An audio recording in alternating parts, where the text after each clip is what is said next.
دور میں مولا کی سپاہ میں بھی شریک تھے، اور صفین کے اندر جو علم مولا نے دیے تھے، جس طرح مالک اشتر کے پاس تھا، اسی طرح عمرو ابن قرظہ ابن کعب انصاری کے پاس بھی تھا۔ تھوڑی بات نہیں ہے۔ کہتے ہیں کہ یہ 51 ہجری کے اندر دنیا سے گئے، اور یہ پہلا شخص تھا جس پر نوحہ کیا گیا۔ صحابیوں میں سے جس پر سب سے زیادہ نوحہ کیا گیا یہی قرظہ ابن کعب انصاری ہیں۔ اور اللہ نے ان کو بہت سارے بیٹے دیے تھے، جن میں 2 نام بڑے مشہور ہیں۔ کیونکہ وقت نہیں بچا تو میں نے مسائل بھی پڑھنا ہے، توجہ کیجیے گا۔ اگر یہ جو بات کہہ رہا ہوں یہ سمجھ آ گئی نا، ایک بہت بڑا مسئلہ آج آپ امام بارگاہ سے حل کر کے چلے جائیں گے۔ ان ناموں کو یاد رکھیے گا۔ اللہ نے قرظہ ابن کعب انصاری کو 2 بیٹے دیے۔ ایک کا نام رکھا عمرو عین میم رے واو، دوسرے کا نام رکھا علی۔ اور اس کو اتفاق کہوں یا رب کی تقسیم کہوں، کربلا کے میدان میں دونوں موجود تھے۔ اسی صحابی کے بیٹے قرظہ ابن کعب انصاری کے بیٹے کربلا میں موجود تھے، دونوں لشکروں میں موجود تھے۔ اب اتفاق سمجھوں یا خدا کی تقسیم، جس کا نام عمرو تھا وہ امام کی لشکر میں، اور جس کا نام علی تھا وہ یزید کے لشکر میں۔ جی، نام علی تھا لشکر یزید میں، نام عمرو ہے امام کے لشکر میں۔ اب کیا خیال ہے، اس کا نام علی ہوتے ہوئے کیا کوئی شیعہ اس بندے سے راضی ہو سکتا ہے؟ اس کا مطلب ہے ہم نام کے نہیں کردار کے پجاری ہیں۔ ہم نام نہیں دیکھتے، کردار دیکھتے ہیں بندے کا۔ نام کتنا ہی اچھا ہو، 14 کے مقابلے میں کھڑا ہے، ہمیں منظور نہیں۔ نام جیسا بھی ہو، 14 کے لشکر میں ہے، لائق سلام ہے۔ نام عمرو تھا مولا حسین کے لشکر میں، اور دوسرے کا نام علی تھا وہ لشکر یزید میں۔ اچھا، دونوں کا ایک کردار کربلا کا آپ کو بتاتا جاؤں۔ یہ عمرو ابن قرظہ انصاری وہ تھا جب کربلا میں آیا ہے تو امام نے اس کو ہمیشہ مذاکرات کے لیے بھیجا۔ بھئی بندہ وہ بھیجا جاتا ہے نا جو اس قابل ہو۔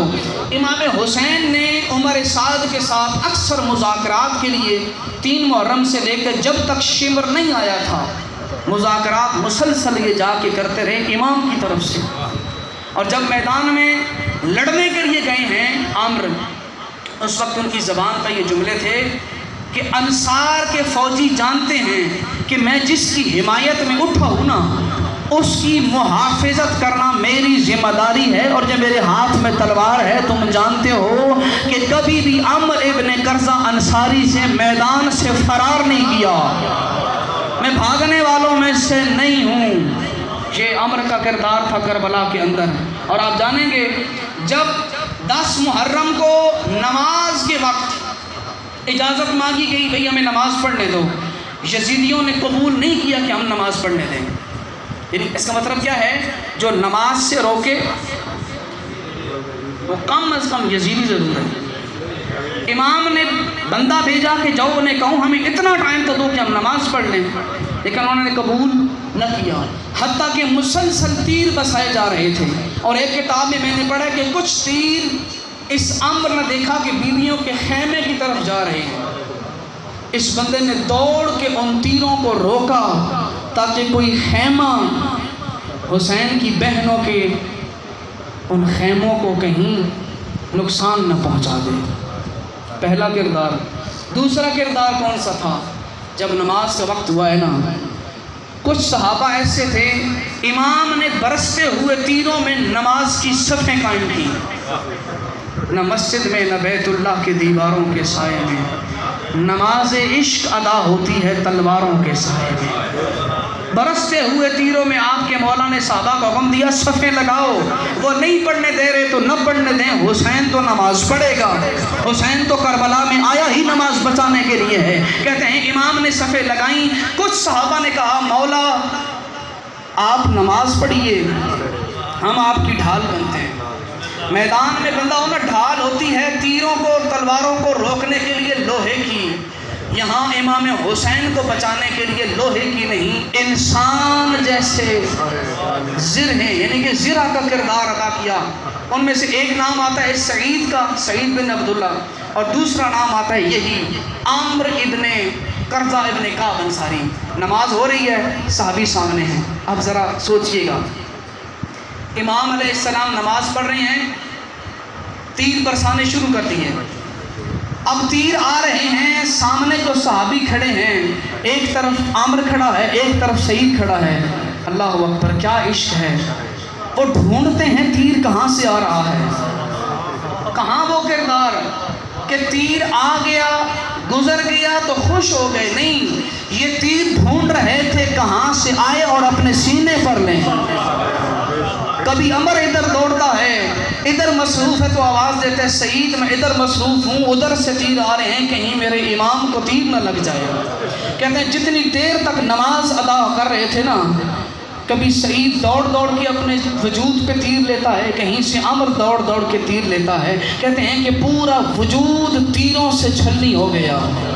اور آپ جانتے ہیں کبھی ایک سوئی بھی چبھ جائے نا، چیخیں نکل جاتی ہیں، اور تیر کم از کم 1 انچ موٹا ہوتا ہے۔ سر سے لے کر پاؤں تک پورا وجود تیروں سے بھرا ہوا تھا۔ کہتے ہیں نماز ختم ہوئی، امام نے اپنا مصلی چھوڑا، دوڑتے ہوئے آئے، سب سے پہلے جناب سعید کا سر اپنی گود میں لیا، زخمی تھا، خون سے بھرا ہوا تھا، مولا کا نوکر، اور اس نے فقط ایک جملہ کہا ہے آخری سانسوں میں، کہتے ہیں کہ مولا اوفیت یا ابن رسول اللہ، اے رسول کے بیٹے کیا میں نے وفا کی ہے؟ ہائے ہائے ہائے ہائے، کیا میں نے وفا کی ہے؟ کیا میں نے حق ادا کر دیا ہے؟ امام کہتے ہیں ہاں، تو نے اپنی وفا کا حق ادا کیا ہے، اور یاد رکھ میں تجھے ایک سلام امانت دے رہا ہوں، جب تو جنت میں جائے نا تو میرے نانا رسول اللہ کو میرا سلام کہنا۔ اللہ اکبر، یہ منظر دیکھ رہے تھے عامر ابن قرظہ انصاری، اللہ اکبر، کہتے ہیں کہ وہ بھی زخموں سے چور ہیں، سر سے لے کر پاؤں تک تیر ہی تیر۔ مولا جب سعید کی روح نکلی ہے نا، مولا کے اسی مولا نے گود کے اندر روح نکلی ہے، مولا نے نوکر کا سر زمین پہ رکھا، سامنے عمر زخمی پڑے تھے، ان کے پاس گئے۔ اچھا عامر نے بھی وہی سوال کیا، اوفیت یا ابن رسول اللہ، فرزند رسول کیا میں نے وفا کی ہے؟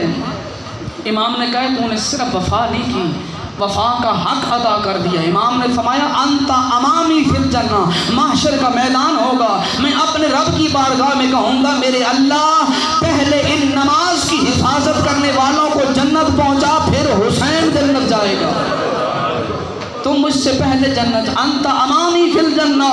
اور کہا فقرأ رسول اللہ من السلام، جب رسول کی بارگاہ میں جانا تو میرا سلام کہنا رسول اللہ کو، اور یہ بھی کہنا کہ آپ کا نواسا تھوڑی دیر میں آپ سے ملاقات کرنے کے لیے آ رہا ہے۔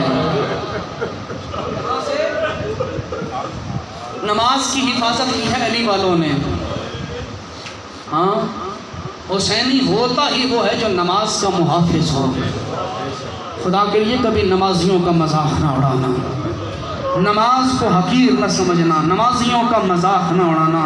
یہ نماز دین کا رکن ہے، اور دین کے لیے اتنا ہی کافی ہے کہ اس دین کے لیے حسین جیسا امام بھی قربان کیا جا سکتا ہے۔ حسینی نماز کا محافظ ہوتا ہے۔ خدا قسم اس پوری دنیا کے اندر ہر باپ اپنے بیٹے کو بچانے کے لیے اپنا سارا اثاثہ لگاتا ہے۔ بیٹے پہ مشکل آئی ہے نا، گھر بیچ دیا، گاڑی بیچ دی، زمین بیچ دی، کیوں؟ بیٹا بچ جائے۔ حسین کو پہچان، حسین نے دین بچانے کے لیے اکبر بھی دیا ہے، دین بچانے کے لیے اصغر جیسا شہزادہ بھی دیا ہے۔ اور یہ کون سا منظر تھا جب سارے اصحاب دنیا سے چلے گئے نا، دشت کربلا میں زخمی کھڑے تھے حسین، اور حسین کی زبان پہ یہ تھا حل من ناصر ینصرنا، کوئی ہے جو مجھے حسین کی مدد کرے۔ اچھا جب یہ استغاثہ بلند ہوا ہے نا، ہر کسی نے یہ صدا سنی ہے، لیکن وہ جو 6 مہینے کا اصغر تھا نا، جیسے اس نے سنی ہے کسی نے نہیں سنی۔ کہتے ہیں اپنے آپ کو جھولے سے گرا دیا شہزادے نے، اللہ اکبر، اپنے آپ کو گرا دیا ہے جھولے سے۔ اچھا جب امام خیمے میں گئے ہیں نا اپنے اصغر کو لینے کے لیے، کیا اصغر میں تجھے پانی پلا کے لاتا ہوں. میں آج روایت میں پڑھ رہا تھا, مولا نے اصغر کی طرف توجہ کر کے دیکھا نا, پیاس کی وجہ سے آنکھیں علی اصغر کی اندر دھنس چکی تھی. کسی پودے سے پھول توڑو نا, 3 دنوں کے بعد اس کی پتیاں مرجھا جاتی ہیں. امام نے دیکھا میرے اصغر کا چہرہ بھی مرجھایا ہوا ہے. ایسا لگ رہا تھا اصغر کے پاس کوئی زیادہ وقت نہیں بچا. امام نے کہا رباب اجازت دینا, میں تیرے 6 ماہے کو ابھی پانی پلا کے لاتا ہوں. اچھا دارو, جب حسین وہاں سے نکلے ہیں نا, بخدا ایک بات کہتا چلوں, رات کو میں نے حاضر ٹی وی پر یہ روایت پڑھی, جب شام غریبہ کو سکینہ کو ڈھونڈنے کے لیے بی بی زینب نکلی ہے نا, تو سکینہ کہاں ملی ہے؟ اپنے بابا کے ساتھ لیٹی ہوئی تھی. بی بی باتیں کر رہی تھی اپنے بابا کے ساتھ, اور بابا کے ساتھ جب بی بی نے پوچھا کہ بابا کی سر تو موجود نہیں ہے, فقط دھڑ ہے, تو نے کیسے پہچانا یہ میرا بابا ہے؟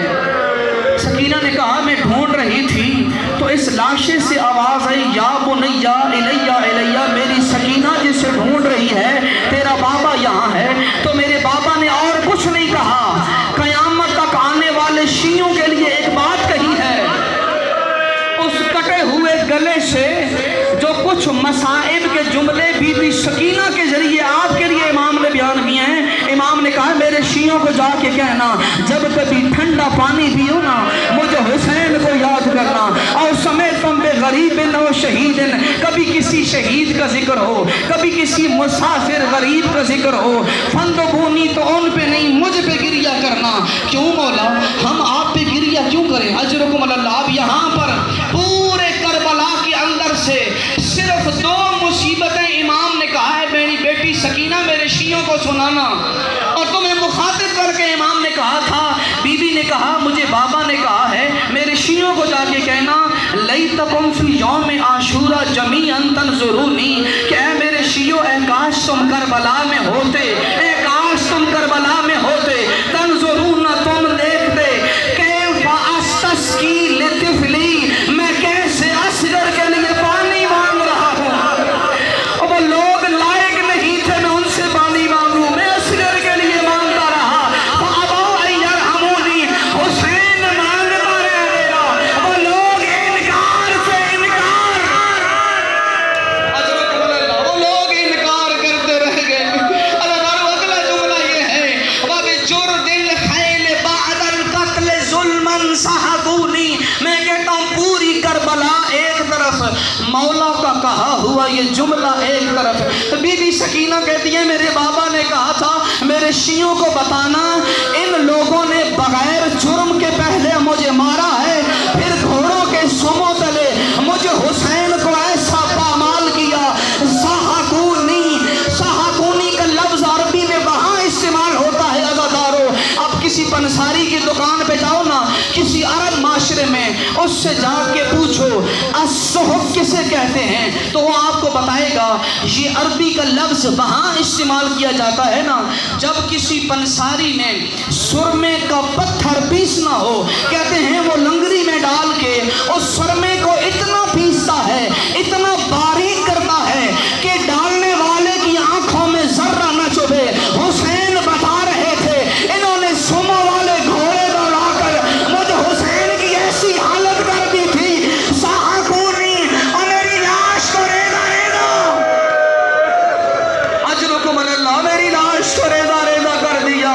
علی اصغر ہے امام کے ہاتھوں پر, اور امام تو نام کہے تمہاری بھی تو اولاد ہوگی, میرے اصغر کے لیے ایک گھونٹ پانی دے دو. اللہ جب علی اصغر کے لیے پانی مانگا ہے نا, ایک ملعون نے کہا اور ملا کیا دیکھ رہا ہے, اقتا کلام الحسین, یہ چھوٹے معصوم بچے کے ہلتے ہوئے ہاتھ, یہ ہلتے ہوئے لب میری فوج کو گمراہ کر رہے ہیں. اقتا کلام الحسین, حسین کے کلام کو قطع کر.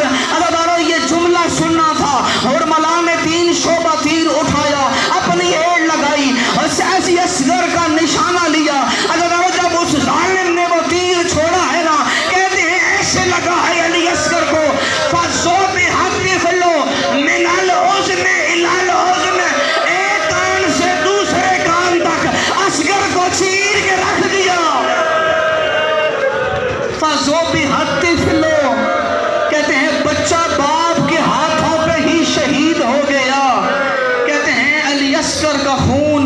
حسین کے سینے پہ رواں ہوا، اجرکم اللہ، اصغر کا خون سینے پہ رواں ہوا، اصغر دنیا سے چلے گئے۔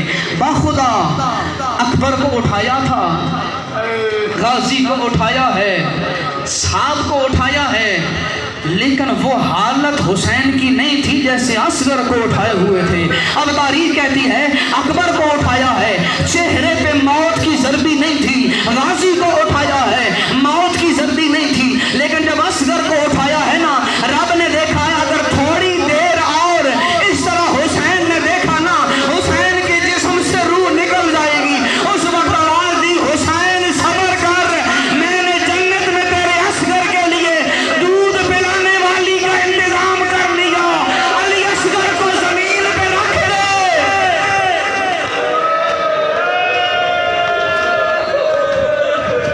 علی اصغر کو زمین پہ رکھ دے۔ تھوڑی دیر مولا حسین نے علی اصغر کو زمین پہ رکھا ہے، آنکھیں بند کر کے تھوڑا سانس لیا نا، جب تھوڑا حوصلہ ہوا ہے میرے مولا کو۔ اچھا دارو، اس سے اگلا منظر ایسا تھا، حرملا سے پوچھا تھا مختار نے، حرملا تو کیسا بدبخت انسان ہے، تو نے 6 مہینے کے بچے کو بھی نہیں چھوڑا، تیرے دل میں رحم نہیں آیا، تو جب مار رہا تھا تیری آنکھوں میں آنسو نہیں آئے؟ کہتا ہے مختار ایک وقت ایسا تھا، میں بھی رویا ہوں، میری پوری فوج بھی روئی ہے۔ اب سنیں گے وہ منظر کون سا تھا؟ کہتے ہیں منظر وہ تھا جب ذبح ہوا بچہ اپنے ہاتھوں پہ اٹھا کے خیمے کی طرف چلے ہیں نا حسین، اللہ جانے کیا سوچ رہے تھے حسین، خیمے کی طرف جاتے ہیں کچھ سوچ کے پلٹ آتے ہیں، کبھی سکینہ کی یاد آتی ہے، کبھی رباب کی یاد آتی ہے۔ مجھ سے اصغر کا پوچھیں گے تو کیا جواب دوں گا؟ تاریخ کہتی ہے 6 دفعہ حسین خیمے کی طرف بڑھے ہیں، پھر پلٹے ہیں، 6 دفعہ بڑھے ہیں، پھر پلٹے ہیں، لیکن جب 7ویں دفعہ ہمت کر کے امام کی زبان پہ جملے تھے، رضن میں قضائے ہی و تسلیماً لامر مولا، میرے مالک حسین تیری رضا پہ راضی ہے، اصغر کے چہرے پہ اپنی ابا کو ڈالا اور سیدھے خیمے میں داخل ہوئے، اور ہوا وہی جس کا ڈر تھا۔ آگے کھڑے تھی 4 سال کی معصومہ، اور رو کے کہتی ہے حل سکیتا، آپ بابو میرے بتائیے ذرا کیا میرے اصغر نے پانی پی لیا؟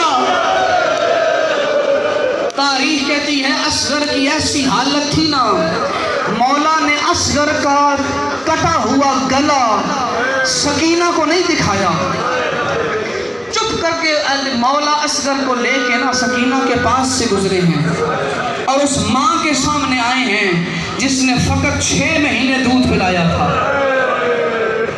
اچھا بی بی کا حوصلہ دیکھیے، کربلا والی مائیں ہیں نا، مسائل پڑھوں گا، سکون سے پڑھوں گا، جی بھر کے روئیے گا، لیکن ایک لمحے کے لیے سوچیے گا میری مائیں بہنیں میں پردے میں بیٹھی ہے نا، اگر کسی کی اولاد نہ ہوتی ہو نا، شہزادہ علی اصغر پر گریہ کرو، دعا مانگو، اللہ تمہیں اصغر کے صدقے اولاد دے گا۔ امام علیہ السلام نے کچھ نہیں کہا، زبان سے بولے بغیر